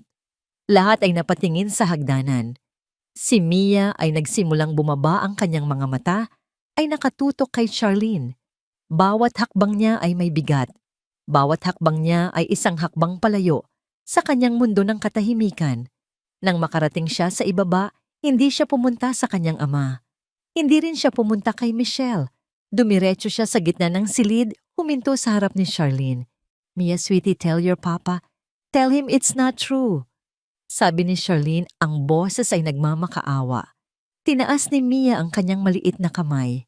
Nanginginig ito. Ngunit ang kanyang mga mata ay hindi na nagpapakita ng takot. Ito'y puno ng isang bagay na bago tapang. Dahan-dahan itinuro niya ang kanyang daliri, diretso sa mukha ni Charlene, at sa harap ng lahat sa isang boses na malinaw at matatag, sinabi niya ang salitang nagpabagsak sa lahat ng kasinungalingan. Masama. Ang isang salita ay tumama na parang isang malakas na sampal. Nanlaki ang mga mata ni Charlene, napaatras siya na parabang nasunog. Masama ka ulit ni Mia, mas malakas ngayon, at isang luha ang tumulo mula sa kanyang mga mata. Pagkatapos tumakbo siya, hindi sa kanyang ama, kundi kay Michelle. Niyakap niya ang mga binti ni Michelle at isinubsob ang kanyang mukha doon, humahagulgol. Iyon na ang huling patak para kay Adrian. Ang galit na kanina pa niya pinipigilan ay sumabog. Get out! Sabi niya kay Charlene, ang boses ay mahina, ngunit puno ng bagsik. Adi, please. I said, get out of my house. Ang sigaw niya ay umalingaw-ngaw sa buong mansyon, ginigiba ang karaniwang katahimikan nito. Huwag na huwag ka nang babalik dito. Walang nagawa si Charlene, kundi ang mapahiyang tumalikod ang kanyang muka ay puno ng galit at pagkatalo. Sumunod si Consuelo umiiyak. Nang mawala na sila, isang nakakabinging katahimikan ang muling bumalot. Naiwan silang tatlo, si Adrian, si Michelle at si Mia, na nakayakap pa rin sa kanya. Dahan-dahang lumuhod si Michelle at niyakap si Mia. "Shh, it's okay. Tapos na. You were so brave." Bulong niya. Tumingin si Adrian sa eksena sa harap niya. Ang babaeng hinusgahan niya, ang babaeng sinaktan niya ng kanyang mga salita, ngayon ay muling inaalo ang kanyang anak. Ang bigat ng kanyang pagkakamali ay dumagan sa kanya. Lumapit siya. Hindi niya alam kung ano ang sasabihin. Ang sorry ay tila isang napakaliit na salita para sa pinsalang kanyang nagawa. "Michelle?" Simula niya, ang kanyang boses ay basag. Tumingala si Michelle, ang kanyang mga mata ay puno ng luha, hindi para sa sarili niya, kundi para kay Mia. "Patawarin mo ako," sabi ni Adrian. Ang kanyang pagmamalaki ay tuluyan ng gumuho. "I was wrong. I was so wrong. I'm sorry." Sa halip na sumagot si Michelle ay lalo lamang napahagulgol, ang kanyang katawan ay nanginginig habang yakap si Mia. Ito ay isang iyak ng ginhawa, ng sakit, ng pagod, lahat magkakasama. Hindi na nakapagpigil si Adrian. Lumuhod siya sa harap nilang dalawa at sa isang kilos na hindi niya kailanman nagawa, niyakap niya sila pareho. Ang kanyang mga braso ay ipinulupot sa paligid ni Michelle at ng kanyang anak. Sa sahig ng Grand Living Area, sa gitna ng isang marangyang palasyo, tatlong sirang kaluluwa ang nagkayakapan, ang kanilang mga luha ay nagsasama-sama, sinisimulang hugasan ang mga sugat at itayo muli ang isang pamilyang gumuho. Ito ang katotohanan at ito ang simula ng isang mahabang paalam sa kalungkutan. Lumipas ang isang linggo. Ang Villa Alcamar ay tila humihinga muli. Ang mabigat na anino ni Charlene ay naglaho na at ang katahimikang bumalik ay hindi na malungkot kundi payapa. Sa hardin, ang mga tawa ni Mia ay madalas nang maririnig.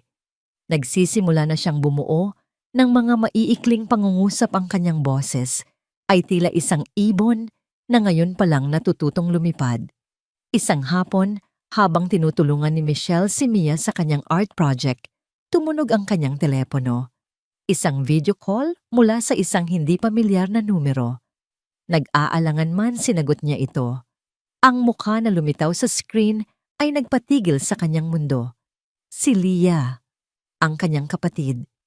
Ngunit hindi ito ang Leah na huli niyang nakita, maputla payat at nakaratay sa isang maruming banig.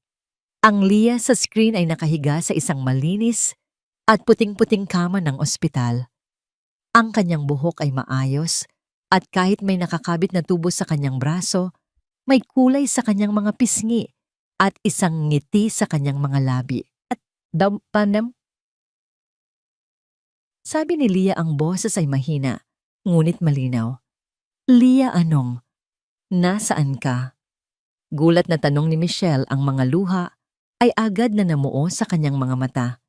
Isang pamilyar na mukha ang sumulpot sa tabi ni Leah. Ang kanilang ina, si Lourdes, na nakaupo sa isang komportableng upuan. "Anak," sabi ni Lourdes umiiyak, "nasa Abu Dhabi kami." "Paano?" nalilitong tanong ni Michelle. Isang anino ang dumaan sa likod ng kanyang ina. Dahan-dahang lumitaw sa camera si Adrian, suot ang isang simpleng polo shirt. Ngumiti siya, isang ngiti na hindi na alanganin, kundi puno ng init. "I thought it was time you had your family with you, Michelle." Sabi niya, "Leah is admitted at the best oncology center in the Middle East. Your mother has a room here at the villa waiting for her." Nabitawan ni Michelle ang telepono.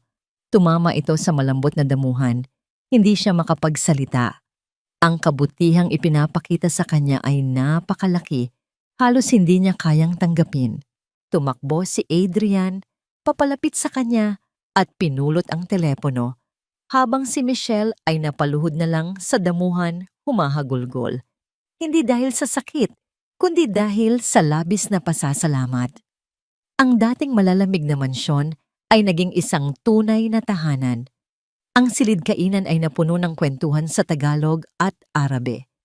Tinuruan ni Lourdes ang kusinera kung paano magluto ng adobo na naging paborito ni Adrian.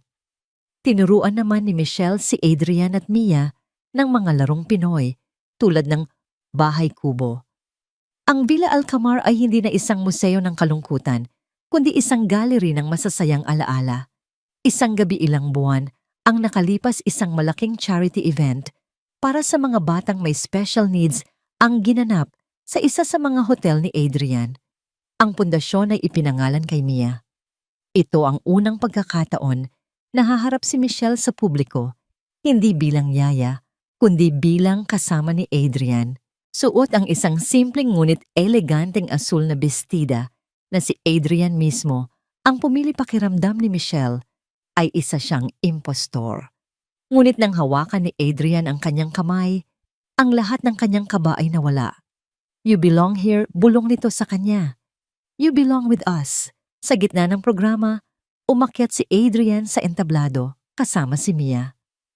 Hawak ng bata ang kanyang music box, ang tunay na music box na ipinaayos ni Adrian.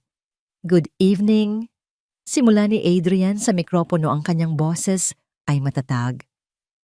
Many of you know me as a businessman, but tonight I stand here as a father who was lost. Ikinuwento niya ang lahat. Ang kanyang sakit, ang kanyang pagkukulang ang katahimikan ng kanyang anak. Pagkatapos tumingin siya sa audience direkta sa mga mata ni Michelle. And then, an angel walked into our lives. Sabi niya ang kanyang boses ay nanginginig sa emosyon. She was not a princess. She had no titles. She was just a woman with a heart so big, it healed 2 broken souls.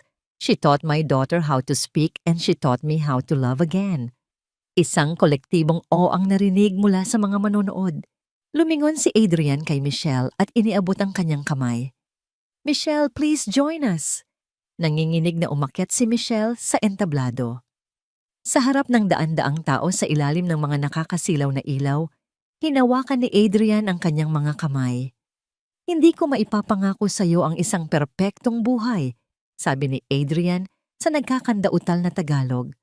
Pero ipinapangako ko mamahalin kita at si Mia habang buhay. Pagkatapos sa harap ng lahat, lumuhod siya sa isang tuhod. Napasinghap ang mga tao. Napahawak si Michelle sa kanyang bibig. Ang mga luha ay malayang dumadaloy sa kanyang mga pisngi. I know I am not perfect, sabi ni Adrian bumalik sa Ingles.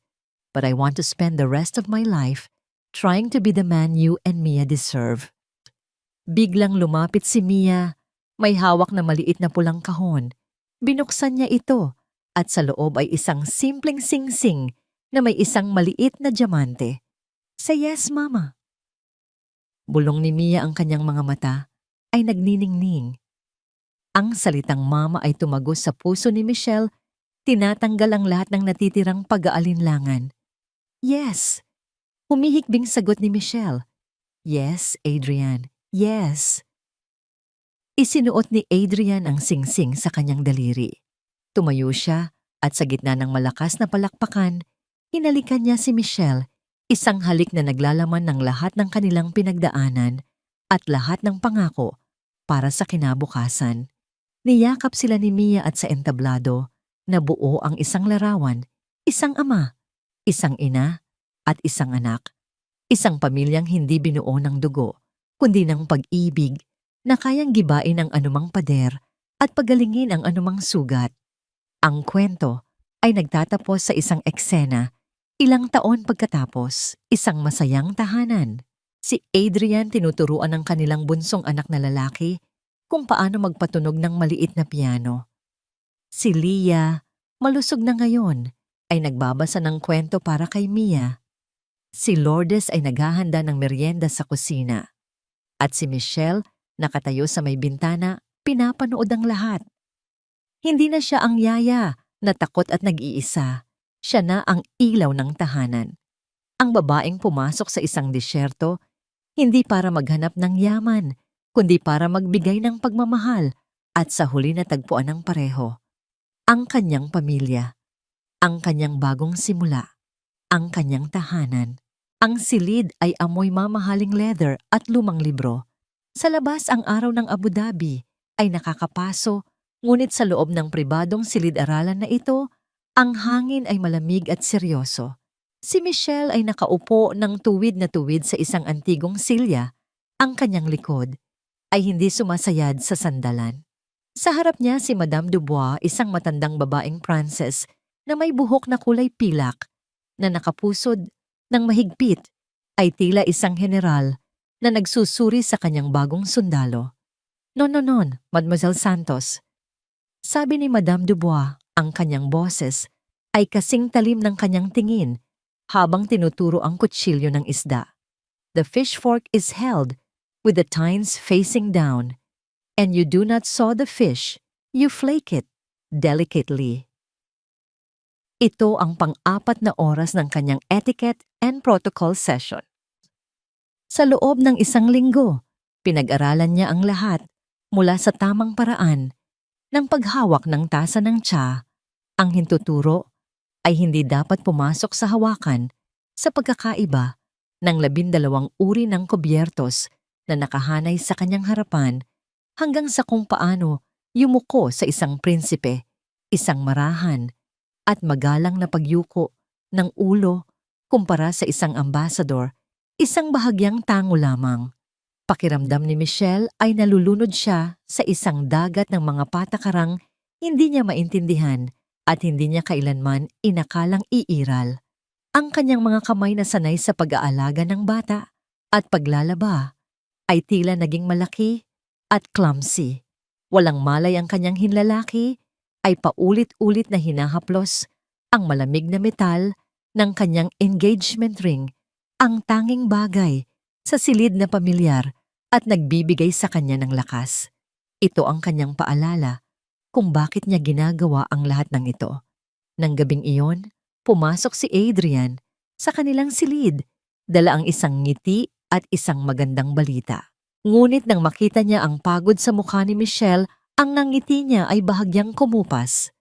"Okay ka lang ba, mahal?" Tanong niya, umupo sa tabi niya sa kama at hinawakan ang kanyang kamay. Napapagod lang siguro. Pilit nang ngumiti si Michelle. Sino ba namang mag-aakala na ang pagkain ng isda ay kasing komplikado ng isang aklat sa algebra? Tumawa si Adrian. "You'll get used to it. I have faith in you." Pagkatapos ang kanyang mukha ay naging mas seryoso. "Kaya ko to sinasabi dahil may paparating na malaking pagsubok, ang Al-Qamar Charity Gala." Ipinaliwanag niya na ito ang pinakamalaki at pinaka-eksklusibong social event ng taon na hino-host ng kanilang pamilya. Lahat ng mahahalagang tao sa lipunan, mula sa mga royal family ng ibang bansa hanggang sa mga bilyonaryong negosyante ay naroroon. At sa taong ito, sabi ni Adrian, ang kanyang mga mata ay puno ng pagmamahal. "Ikaw ang host ko, ang magiging ginang ng bahay na ito." Isang malamig na takot ang gumapang sa puso ni Michelle. Isa lang ang ibig sabihin noon. Makikilala niya ang mundo ni Adrian, ang mundong matagal na nitong itinatago sa kanya. At sa mundong iyon, alam niyang hindi siya susukatin sa kung gaano kalaki ang kanyang puso, kundi sa kung gaano kadalisay ang kanyang dugo. Ang pagsubok ay dumating ng mas maaga kaysa sa inaasahan. Kinabukasan, ipinakilala siya ni Adrian sa tinatawag na The Ladies' Circle, isang grupo ng mga babaeng nasa edad ng mga asawa at byuda ng pinakamakapangyarihang mga lalaki sa rehiyon. Sila ang mga reyna ng lipunan at ang kanilang pinuno ay si Sheikha Soraya, isang matandang babae na may buhok na puting-puti at mga matang kasing talim ng salamin. Siya ang pinakamatalik na kaibigan ng yumaong asawa ni Adrian, si Nadine. "So this is the nanny." Sabi ni Sheikha Soraya, ang kanyang boses ay matamis, ngunit ang salitang nanny ay binitawan niya na parang isang maruming basahan. Sinuri niya si Michelle mula ulo hanggang paa. She is my fiancé, Soraya, mariing pagtatama ni Adrian. Of course, of course. Mabilis na sagot ni Soraya, isang peking ngiti ang lumitaw sa kanyang mga labi. Welcome to the circle, dear. Ang kanilang pagtanggap ay kasing lamig ng marmol na sahig. Sa isang welcome tea party na inihanda para sa kanya, pinalibutan siya ng mga babae. Ang kanilang mga tanong ay tila inosente, ngunit bawat isa ay may nakatagong patalim. Napakaganda ng iyong balat, iha, sabi ng isa. Anong ginagamit mo? Siguradong iba sa mga produktong sanay si Nadine. Si Nadine, ang balat niya ay parang porselana. Adrian mentioned you love music, sabi ng isa pa. Si Nadine, tumutugtog siya ng harp. Isang anghel. Nakakamiss. Paulit-ulit. Nadine, Nadine, Nadine. Pakiramdam ni Michelle ay hindi siya isang tao kundi isang pamalit na sinusubukang isukat sa sapatos ng isang perpektong reyna. Siya ay isang anino na nakikipagkumpetensya sa isang alaala na ginawang perpekto ng panahon. Ang pinakamasakit na dagok ay dumating mula kay Sheikha Soraya. Tell us about your family, dear. Tanong nito habang ang lahat ay nakikinig. Siguradong napaka-interesante ng iyong pinagmulan. Sa kanyang pagiging simple at tapat, ikinuwento ni Michelle ang kanyang buhay sa tondo, ang kanyang ina na may rayuma at ang kanyang kapatid na si Leah na lumalaban sa leukemia. Ikinuwento niya ito nang may dignidad, hindi humihingi ng awa. Nang matapos siya, isang saglit na katahimikan ang namayani. Pagkatapos ngumiti si Sheikha Soraya, isang nangiting puno ng awa, isang ngingiting ginamit para ipahiya siya. How admirable! Sabi ni Soraya, ang kanyang boses ay malakas para marinig ng lahat. Adrian has always had such a kind, charitable heart. Natahimik ang lahat. Ang mensahe ay malinaw. Hindi siya nakikita bilang isang partner. Nakikita siya bilang isang proyekto. Isang kawanggawa. Ang pinakabagong charity case ni Adrian Al-Fahim. Naramdaman ni Michelle na namula ang kanyang buong muka. Gusto niyang magsalita, ipagtanggol ang sarili, ngunit walang salitang lumabas. Para siyang sinampal sa harap ng lahat. Nang gabing iyon sa kanilang silid, hindi na napigilan ni Michelle ang kanyang nararamdaman.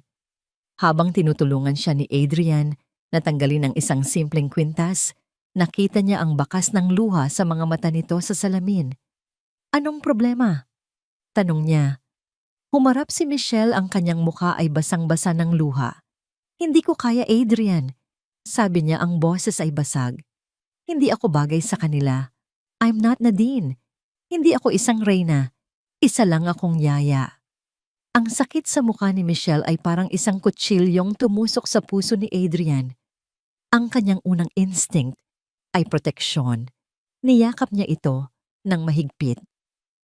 Kung gayon, hindi tayo pupunta sa gala, sabi niya ng may determinasyon. Kakansilahin ko. Hindi ko hahayaang saktan kanila.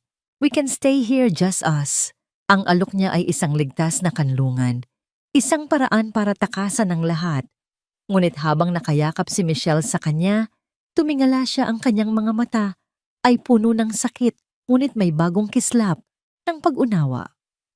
Pero kung magtatago ako, sabi niya, ang kanyang boses ay nanginginig, ngunit matatag.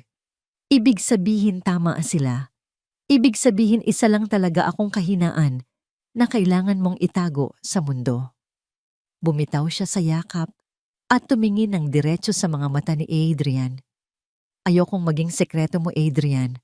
Gusto kong maging karamay mo.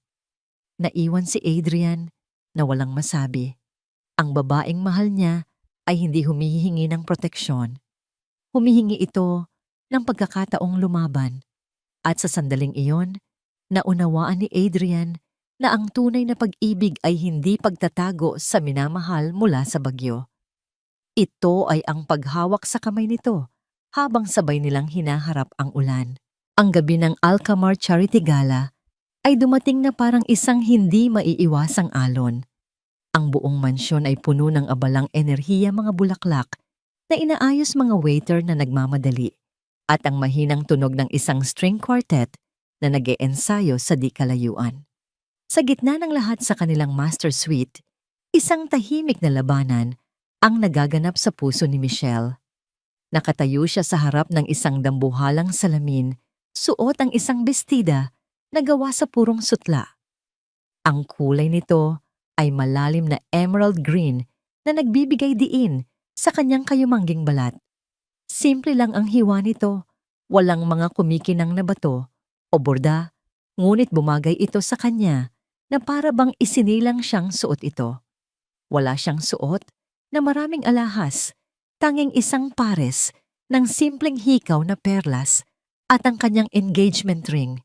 Ang kanyang buhok ay nakapusod ng simple nagpapakita ng kanyang leeg at balikat. Maganda siya. Ngunit ang nakikita niya sa salamin ay isang estranghero, isang babaeng sinusubukang magkasya sa isang mundong hindi para sa kanya. Pumasok si Adrian, suot ang isang itim na tuxedo na tila ginawa para lamang sa kanya. Huminto siya sa may pintuan at sa isang sandali nawala ang lahat ng hangin sa kanyang baga. Ang nakita niya ay hindi isang yaya, hindi isang charity case. Nakita niya ang babaeng mahal niya nagliliwanag sa gitna ng kanyang sariling mga pagdududa. Michelle, bulong niya. Lumingon si Michelle at sa kanyang mga mata nakita ni Adrian ang lahat ang takot, ang pag-aalinlangan, ngunit sa ilalim ng lahat isang kumikinang na tapang. Lumapit si Adrian at marahang hinawakan ang kanyang mga kamay. Malamig ang mga ito. Ano man ang mangyari ngayong gabi? Sabi niya, tinititigan ang kanyang mga mata. Kahit anong sabihin nila, kahit anong tingin ang ibigay nila. Tandaan mo kung sino ka. Ikaw ang babaeng nagligtas sa anak ko. Ikaw ang babaeng nagligtas sa akin. Narito lang ako. Ang mga salitang yon ang naging kalasag ni Michelle. Huminga siya ng malalim at tumango. Handa na ako. Ang ballroom ay isang dagat ng karangyaan. Mga kumikinang na diamante, mga bumubulong na pag-uusap sa iba't ibang wika, at ang tunog ng mga kristal na baso na nag-uumpugan. Pagpasok pa lang nila ni Adrian, lahat ng mata ay napunta sa kanila. Naramdaman ni Michelle ang bigat ng daan-daang tingin. Bawat isa ay tila isang karayom na tumutusok sa kanyang balat. Nakita niya si Sheikha Soraya at ang Ladies' Circle. Sa isang sulok nagbubulungan sa likod ng kanilang mga pamaypay na gawa sa balahibo ng pabo, ang kanilang mga mata ay puno ng mapanuring pagtingin. Sinubukan ni Michelle ang lahat ng itinuro ni Madame Dubois. Ngumiti siya ng tama, tumango sa tamang paraan, at nakipag-usap sa mga taong ipinakilala sa kanya ni Adrian. Ngunit pakiramdam niya ay isa siyang artista sa isang entabladong hindi niya kabisado. Ang kanyang nangiti ay hindi abot sa kanyang mga mata.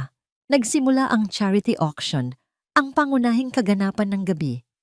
Iba't ibang mamahaling bagay, ang isinubasta isang painting, isang antigong alahas, isang linggong bakasyon sa isang pribadong isla.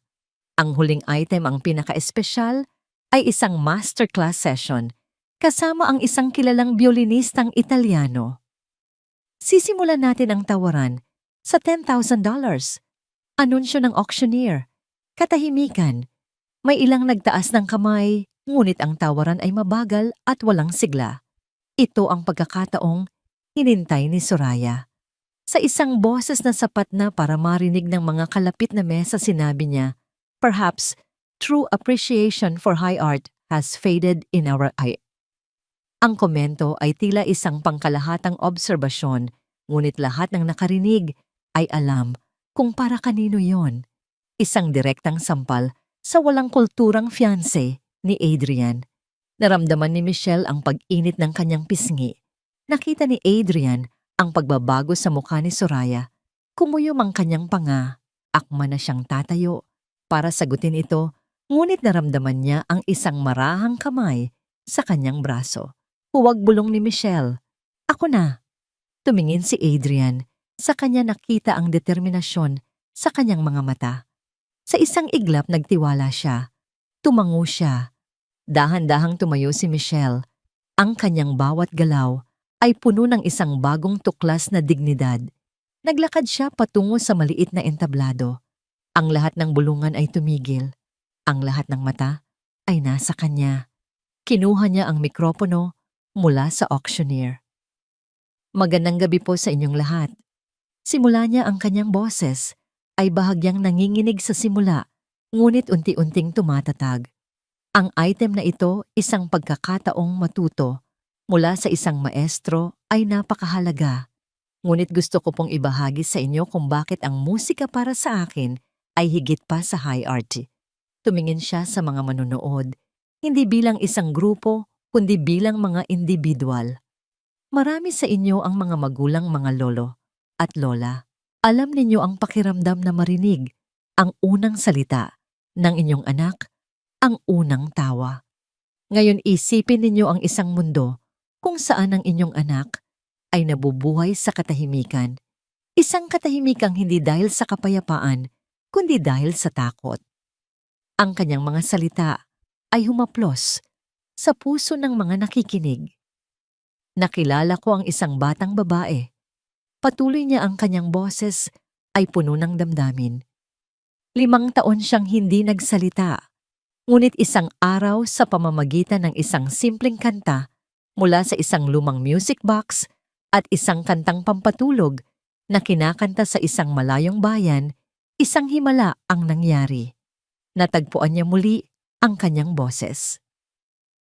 Hindi niya binanggit ang pangalan ni Mia, ngunit sa mesa sa harap, nakita niyang tumulo ang luha sa mata ni Adrian. Ang musika ay hindi lamang para sa mga concert hall, sabi ni Michelle. Ang kanyang boses ngayon ay puno na ng kapangyarihan. Ang musika ay isang wika, isang lunas, isang himala. Kaya ngayong gabi, ang perang malilikom natin ay hindi lamang para sa isang violin lesson. Ito ay para pondohan ang isang buong music therapy program para sa lahat ng bata sa Alcamar Foundation. Para bawat batang nabubuhay sa katahimikan ay magkaroon ng pagkakataong mahanap ang kanilang sariling kanta. Isang saglit na nakakabinging katahimikan ang sumunod. Pagkatapos, isang tao ang pumalakpak, sinundan ng isa pa, at isa pa. Hanggang sa ang buong ballroom ay umalingaw-ngaw sa malakas na palakpakan. Ang mga taong kanina lang ay tinitingnan siya ng may paghamak ngayon ay nakatayo ang kanilang mga mata ay puno ng paghanga. Tumingin si Michelle kay Soraya. Ang matandang babae ay nakaupo pa rin, ang kanyang mukha ay isang maskara ng pagkagulat. Natalo siya. Hindi dahil mas magaling si Michelle sa kanyang laro, kundi dahil hindi sumali si Michelle sa kanyang laro. Gumawa siya ng sarili niyang patakaran. Ang subasta ay naging napakasigla. Ang mga kamay ay sabay-sabay na nagtaasan. Ang halaga ay umakyat ng umakyat, lumampas sa lahat ng inaasahan. Nang gabing iyon, matapos ang matagumpay na event, magkatabi silang nakatayo ni Adrian sa terrace, tanaw ang mga bituin. Binalak kitang protektahan mula sa mundo ko, bulong ni Adrian habang yakap siya mula sa likod. Pero sa halip ginawa mo itong mas mabuti. Isinandal ni Michelle ang kanyang ulo sa balikat ni Adrian. Ang bigat na kanina pa niya pasan-pasan ay nawala na. Pakiramdam niya ay magaan siya, malaya. Hindi ko kailangan ng korona nila, Adrian. Mahinang sabi niya. Tumingin siya sa kanyang engagement ring, pagkatapos ay sa lalaking nagbigay nito sa kanya. Ikaw si Mia at ang pamilya natin. Kayo ang korona ko. Ngumiti si Adrian. Alam niya sa sandaling iyon, ang babaeng yakap niya ay hindi na anino ng sinuman. Siya si Michelle, at iyon ay higit pa sa sapat. Siya ang kanyang sariling reyna.